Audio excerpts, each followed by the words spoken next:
everybody, I'm Nikki Dinky and I'm excited to join you live today because I've been thinking so much about Thanksgiving and of course we're all in this fall state of mind, and I thought I would share with you really one of the most popular recipes from my site. It's my Acorn Squash bread.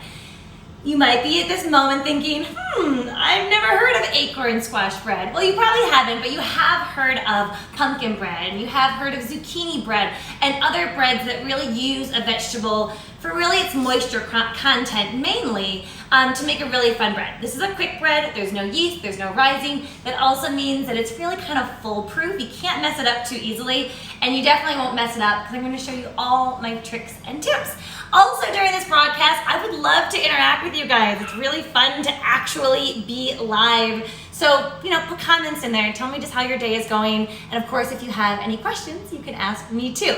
But I'm gonna get right into prepping this thing because I know that once you're looking at this, if you haven't done a lot of squash prep, you might be a little concerned. How do I even break into this thing? Because it is really, really hard. So like any good winter squash, the number one thing that you want to think about, and if you hear little babies off camera, those are my twins. I promise they are well taken care of, having some breakfast. There's always little voices around my house. That's how I work best, is with little voices in the background. So anyway, this squash, like a lot of winter squashes, it rolls and it's kind of crazy. And so the number one thing that you can do to kind of help yourself is give yourself a solid base to work with. I'm gonna do that by cutting off this very end. I find that it's the easiest place to take a little off. It does not affect the look of it if you're gonna later kind of serve this maybe halved or in some other preparation. And now look, I've got something that hopefully won't move around on me, because the big concern here when it is all wobbly is that you start to get your knife in here and it wobbles, and it slips, and I just gave myself chills and I was just kind of pretending there. But you know that, working with knives can be really dangerous. So giving yourself a nice, good surface to work with is the number one tip to hopefully help you not have one of those scary moments. The next thing that I'm gonna do is I'm gonna actually dig the point of my knife into the squash. I wanna get access into it, and then I can really apply some pressure. An acorn squash actually has a pretty hollow center, which makes it easier to work with because really we can cut one side, cut the other, and then it will come right open. Let me show you what I mean. So I got my knife right in that top, and I just kind of go down, and now I'm gonna use my knife to push like this. And as you can see, my hand's not in there anywhere, there's nothing happening. And then I'm gonna turn it around, and I'm gonna do the same thing on the other side. I really feel like acorn squash is one of the easier winter squashes to cut. So if you're kind of having an introduction to this world of winter squash, maybe start with this guy. And look guys, whoop, ta-da! And so you can serve this halved, you can just roast it up. We're gonna be doing something a little extra special with it today. But really, by doing it that way, you're still gonna have a great presentation if you want to do it like that. So now I'm just gonna scoop out these seeds, just like a pumpkin. Yes, you can also eat these seeds. And while I am scooping this, I thought maybe I could take a question out there. Stephanie is behind the camera. Let me know who's out there, what they're doing, and if they have any questions. B. Brady Photography 43 loves your top. She loves my top? Oh, thank you. Yeah. I do. I felt like I was going for, I don't really know what this is. It's a little bit of a Beetlejuice moment, but I was kind of feeling it for you guys. And how is everyone else out there? Is it cold where you guys are? Are you in the total fall spirit? Kind of almost winter spirit? The holidays are coming. And I'd love to also hear, what are your Thanksgiving plans? What are you making? I'm starting to think about my own menu, more for Christmas than Thanksgiving because we'll be hosting Christmas at my house. But I'd love to hear what you guys are making too. Anything else out there, Stephanie? Natalie wants to know how long the squash bakes for. So the squash is gonna go in a 425 oven. Just let me wipe my hands. And I'm gonna put a little bit of olive oil and salt on here. It's gonna go in at 425 for about 45 minutes. And the great thing about this is that you're just looking to get it really tender because we're going to be pureeing this up. So you really can cook it kind of as long as you want, just until it's super, super soft so that we can puree it. But as you can see, a little olive oil, a little salt, because even though we're gonna be doing this into a bread, into a baked sweet thing, we still are working with a vegetable and we still want that vegetable to taste good. So we're gonna use a lot of salt. So 425 oven for about 45 minutes. Let me put that in there. I'll show you the rest. And don't worry, I already cooked one up, so you won't be here for the next 45 minutes. So this just goes right in. And then the next thing that we're gonna be doing is getting the rest of our ingredients. Let's start with our dry ingredients. So here I have got 1 2/3 cup all-purpose flour, and then baking powder, baking soda, and salt. You know, there's a lot of recipes that call for baking powder, baking soda. In this recipe, we want both. We want the leavening from them, and we want a nice crumb that we're actually gonna get. Oh, Stephanie's got a question. We have a good question. I see her raise her hand in the background, so I know that means out there you guys got some questions, so let me know. When I'm at the grocery store, how do I know which one is ready to be cooked? How do you pick a good squash? Oh, so you know, the squash that just went in there, I think I've got one more, or maybe, well, I thought I had another one floating around here. Well, here it is. So this is actually an example of not my favorite type of squash. But so the green of the acorn squash is always going to be present. You're always going to see an acorn squash that's mostly green. But what you want to see is this little bit of orange starting to peek through. I would call this guy a little underripe. He's not going to be the sweetest of the bunch, which is fine in this preparation because we're going to be adding some sugar here. But one that has a nice maybe quarter orange spot, you know, a quarter of it is that nice orange color, that's ideal.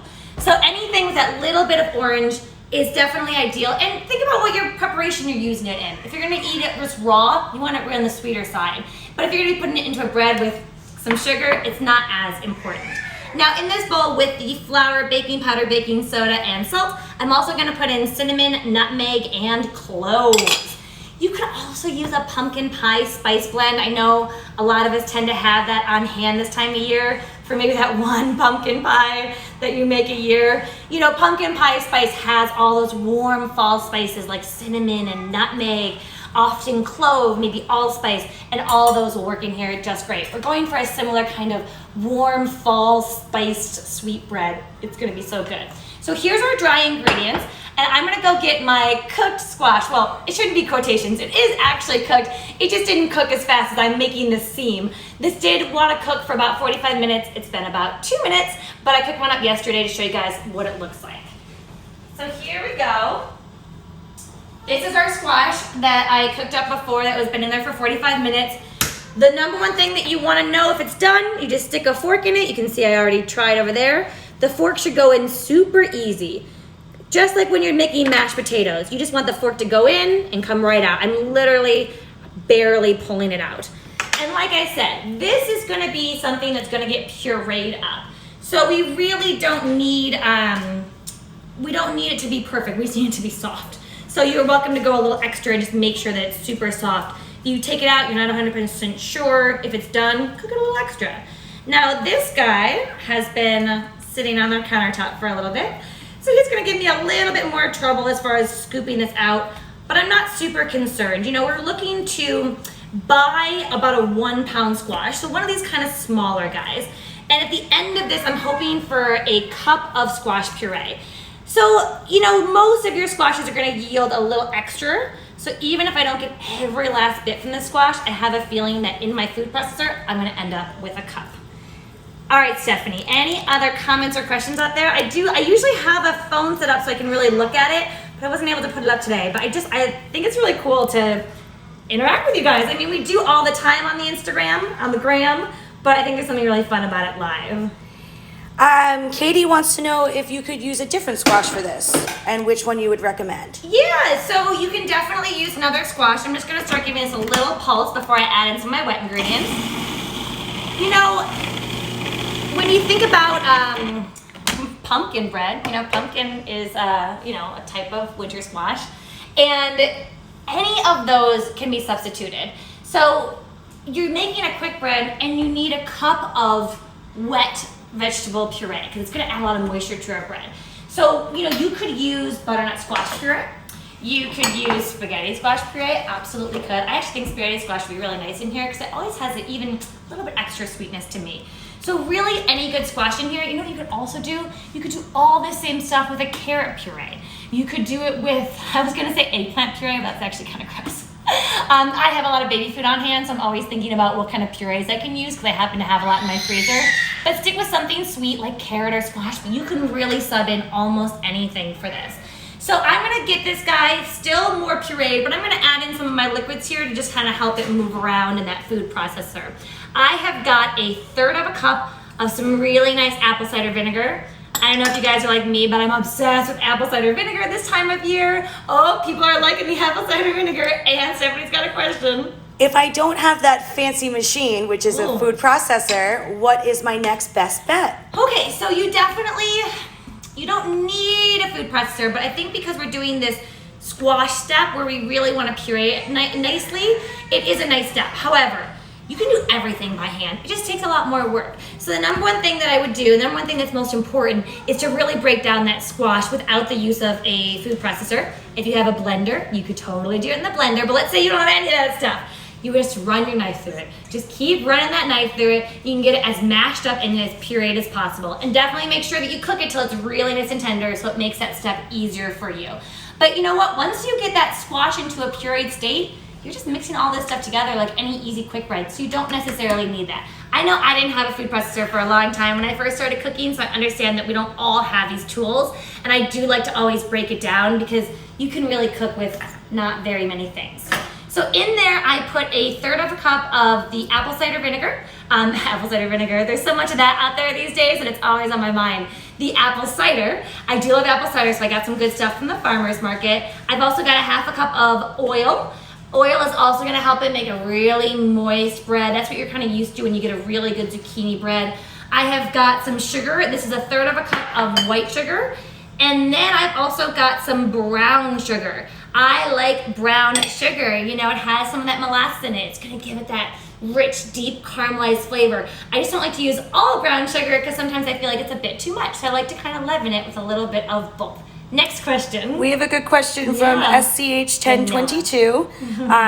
They're asking, is it apple cider vinegar and is it strong in the bread? I've tried so many times to like apple cider vinegar and I just don't. So guys, like I said, sometimes I have apple cider vinegar on my mind. We've been doing some stuff on my passion project, Bluebird and Blackberry, with it recently. Been trying it for health reasons, for cooking reasons, all sorts of things. In here is just good old apple cider. Let me show you what I got. So in our recipe, I've got some of this. Just some really good apple cider, which I'm going to resist not just chugging this in front of you because that's what I normally do. Apple cider vinegar, you know, it's a fun thing. People like it. They feel like it detoxes them. It kind of wakes them up. I think it definitely has a purpose. But if you don't love it, mix it with something. And if you really don't love it, just let it go. It's probably one of those trends that won't be around that much longer.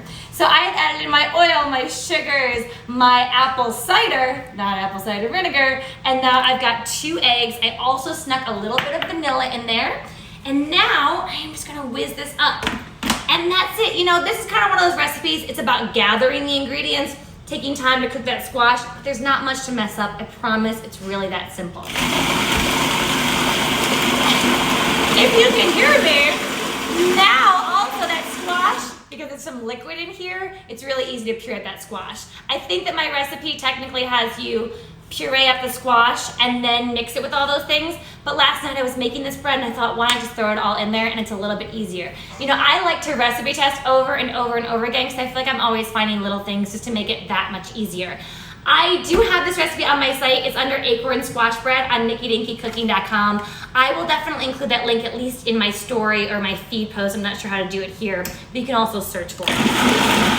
And that's it. So now listen, we're just gonna put all this good stuff together. I've got these dry ingredients that I had already worked on.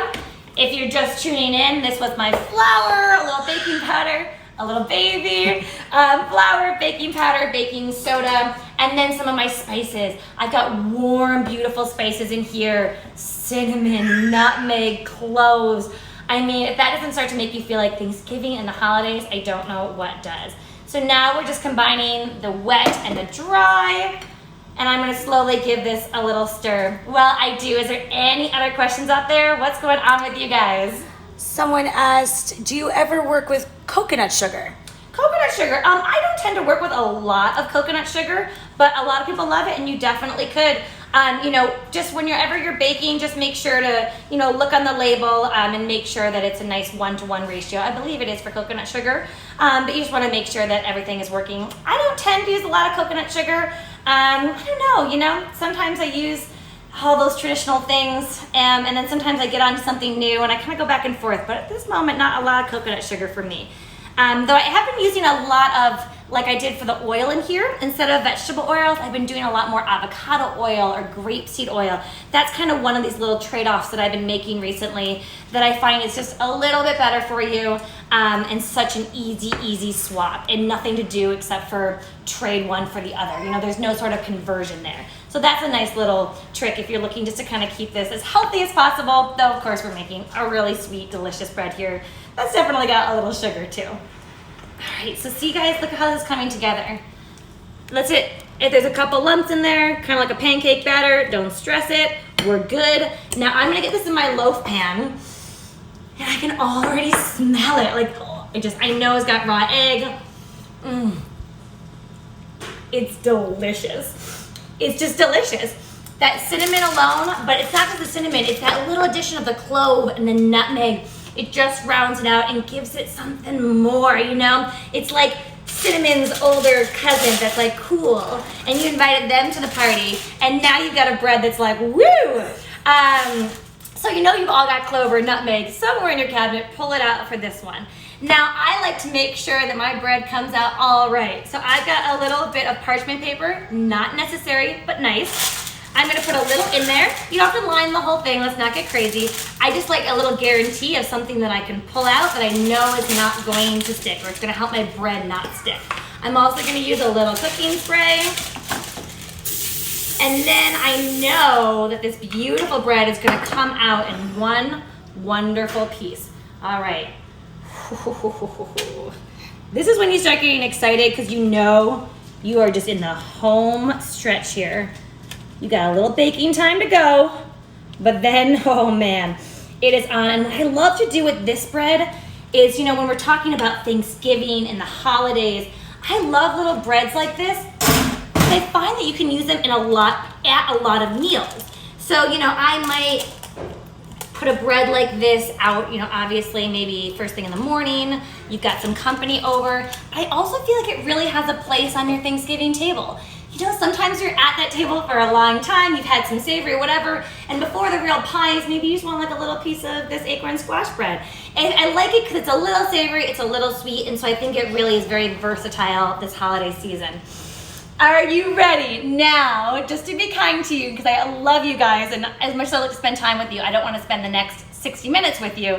I have baked off a second one of these, but this would go in the oven for about an hour. It's a very wet batter. It's gonna take time to get that moisture out. But the great thing is, because of all that moisture from the acorn squash, from a little bit of oil, we're gonna end up with the moistest, most beautiful bread. Are you ready? It's the big reveal. All right, stay there, stay there.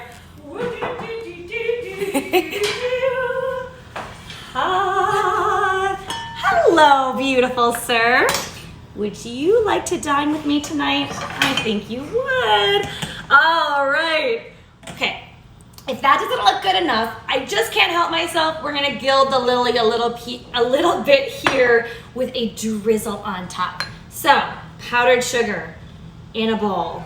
A little bit of that same apple cider, not apple cider vinegar. We need just a little, we can always add more. And we're gonna create a really quick little glaze. Now I might need just a little bit more of that apple cider vinegar. Oh, Stephanie's got it there, she was hiding it. Whoop, that might be a little too much, we'll find out. When you're making this kind of glaze, it's really simple. You're just putting some sort of liquid with powdered sugar and it makes a glaze. But it only requires a little bit of your moisture, a little bit of your liquid. So you want to start slow, but actually I think that little last drop really did it for us. And look at this beautiful glaze. Okay, so are you ready for this?